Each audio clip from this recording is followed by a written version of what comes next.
ನಮಸ್ಕಾರ ಸ್ನೇಹಿತರೆ, ನಮ್ಮ ಮೈಥಾಲಜಿ ಮೀಡ್ಸ್ ಮೀ ಚಾನೆಲ್ಗೆ ನಿಮಗೆಲ್ಲರಿಗೂ ಸ್ವಾಗತ.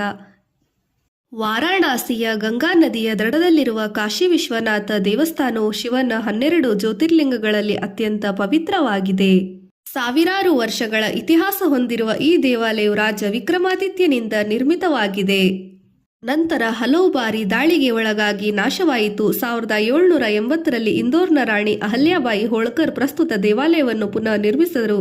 ಇಲ್ಲಿನ ಲಿಂಗವು ಸ್ವಯಂಭೂ ಎಂದು ನಂಬಲಾಗಿದೆ. ಕಾಶಿ ವಿಶ್ವನಾಥ ದೇವಾಲಯದ ಇತಿಹಾಸ ಮತ್ತು ಕತೆ. ಮೂಲ ಪುರಾಣ. ಕಾಶಿಯ ಭಗವಂತ ಶಿವನ ನೆಚ್ಚಿನ ನಗರಿ ಮತ್ತು ವಿಶ್ವನಾಥ ವಿಶ್ವೇಶ್ವರ ಇಲ್ಲಿನ ಅಧಿಪತಿ. ಪುರಾಣಗಳ ಪ್ರಕಾರ ಶಿವನು ಕಾಶಿಯನ್ನು ತನ್ನ ತಾತ್ಕಾಲಿಕ ನಿವಾಸವನ್ನಾಗಿ ಮಾಡಿಕೊಂಡಿದ್ದನು. ದೇವಸ್ಥಾನದ ಪುನರ್ ನಿರ್ಮಾಣ. ಕ್ರಿಸ್ತಶಕ 1780ರಲ್ಲಿ ಇಂದೋರ್ನ ರಾಣಿ ಶಿವಭಕ್ತೆ ಅಹಲ್ಯಾಬಾಯಿ ಹೋಳ್ಕರ್ ಅವರು ಜ್ಞಾನವಾಪಿ ಮಸೀದಿಯ ಪಕ್ಕದಲ್ಲಿ ಈ ದೇವಾಲಯವನ್ನು ನಿರ್ಮಿಸಿದರು. 1839ರಲ್ಲಿ ಪಂಜಾಬ್ ಕೇಸರಿ ಮಹಾರಾಜ ರಂಜಿತ್ ಸಿಂಗ್ ಅವರು ದೇವಾಲಯದ ಗುಮ್ಮಟಕ್ಕೆ ಸುಮಾರು 1 ಟನ್ ಚಿನ್ನವನ್ನು ದಾನ ಮಾಡಿದರು. ಇದರಿಂದಾಗಿ ಇದನ್ನು ಚಿನ್ನದ ದೇವಾಲಯ ಎಂದು ಸಹ ಕರೆಯುತ್ತಾರೆ. ದಾಳಿಗಳು ಮತ್ತು ಪುನರ್ ನಿರ್ಮಾಣಗಳು. 1194ರಲ್ಲಿ ಕುತುಬ್ ಉದ್ ದಿನ್ ಐಬಕ್, ನಂತರ ಸಿಕಂದರ್ ಲೋಧಿ ಮತ್ತು 17ನೇ ಶತಮಾನದಲ್ಲಿ ಔರಂಗಜೇಬ್ ದೇವಾಲಯವನ್ನು ಧ್ವಂಸಗೊಳಿಸಿದರು. ಔರಂಗಜೇಬನು ದೇವಾಲಯದ ಜಾಗದಲ್ಲಿ ಜ್ಞಾನವಾಪಿ ಮಸೀದಿಯನ್ನು ನಿರ್ಮಿಸಿದನು. ಜ್ಞಾನವಾಪಿ ಬಾವಿ. ದೇವಾಲಯದ ಸಂಕೀರ್ಣದಲ್ಲಿರುವ ಜ್ಞಾನವಾಪಿ ಬಾವಿಯು ಬಹಳ ಪವಿತ್ರವೆಂದು ಪರಿಗಣಿಸಲ್ಪಟ್ಟಿದೆ. ದಾಳಿಯ ಸಮಯದಲ್ಲಿ ಲಿಂಗವನ್ನು ರಕ್ಷಿಸಲು ಪೂಜಾರಿಗಳು ಈ ಬಾವಿಗೆ ಜಿಗಿದರು ಎಂದು ಪ್ರತೀತಿ ಇದೆ. ಪ್ರಮುಖ ಆಕರ್ಷಣೆಗಳು ಮತ್ತು ನಂಬಿಕೆಗಳು. ಜ್ಯೋತಿರ್ಲಿಂಗ. ಇಲ್ಲಿನ ಮುಖ್ಯ ಶಿವಲಿಂಗವು ಜ್ಯೋತಿರ್ಲಿಂಗವಾಗಿದ್ದು ಇದು ಭಕ್ತರ ಇಷ್ಟಾರ್ಥಗಳನ್ನು ಪೂರೈಸುತ್ತದೆ ಎಂದು ನಂಬಲಾಗಿದೆ. ವಿಶಾಲಾಕ್ಷಿ ದೇವಸ್ಥಾನ. ಕಾಶಿ ವಿಶ್ವನಾಥ ದೇವಾಲಯದ ಹತ್ತಿರವಿರುವ ವಿಶಾಲಾಕ್ಷಿ ದೇವಸ್ಥಾನವು 51 ಶಕ್ತಿಪೀಠಗಳಲ್ಲಿ ಒಂದಾಗಿದೆ. ವಿಶಾಲಾಕ್ಷಿ ಎಂದು ಹೆಸರು ಬರಲು ಕಾರಣ ಸತೀದೇವಿಯ ಕಿವಿಗಳು ಅಲ್ಲಿ ಬಿದ್ದಿದ್ದರಿಂದ ದೇವಿಯನ್ನು ವಿಶಾಲಾಕ್ಷಿ ಎಂದು ಸಹ ಕರೆಯುತ್ತಾರೆ. ಕಾಳಭೈರವ. ಕಾಶಿಯ ಗೋತ್ವಾಲ್ ರಕ್ಷಕ ಎಂದು ಕಾಳಭೈರವನನ್ನು ಕರೆಯಲಾಗುತ್ತದೆ. ವಿಶ್ವನಾಥನ ದರ್ಶನದ ನಂತರ ಕಾಲಭೈರವನ ದರ್ಶನ ಮಾಡುವುದು ಕಡ್ಡಾಯವೆಂದು ನಂಬಲಾಗಿದೆ. ಇಂದು ಕಾಶಿ ವಿಶ್ವನಾಥ ದೇವಾಲಯವು ಆಧ್ಯಾತ್ಮಿಕ ಮತ್ತು ಸಾಂಸ್ಕೃತಿಕ ಪರಂಪರೆಯ ಸಂಕೇತವಾಗಿದೆ. ಕಾಶಿ ವಿಶ್ವನಾಥ ದೇವಾಲಯವು ಲಕ್ಷಾಂತರ ಭಕ್ತರನ್ನು ಆಕರ್ಷಿಸುವ ಪ್ರಮುಖ ಯಾತ್ರಾ ಪುಣ್ಯಕ್ಷೇತ್ರವಾಗಿದೆ.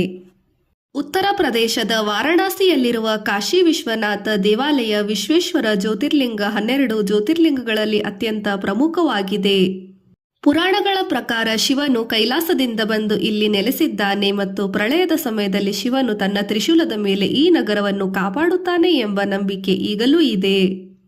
ಗಂಗಾ ನದಿಯ ದಡದಲ್ಲಿರುವ ಈ ದೇವಾಲಯವು ಮೋಕ್ಷದ ಕ್ಷೇತ್ರವಾಗಿದ್ದು ಇಲ್ಲಿನ ದರ್ಶನವು ಜನನ ಮರಣ ಚಕ್ರದಿಂದ ಮುಕ್ತಿ ನೀಡುತ್ತದೆ.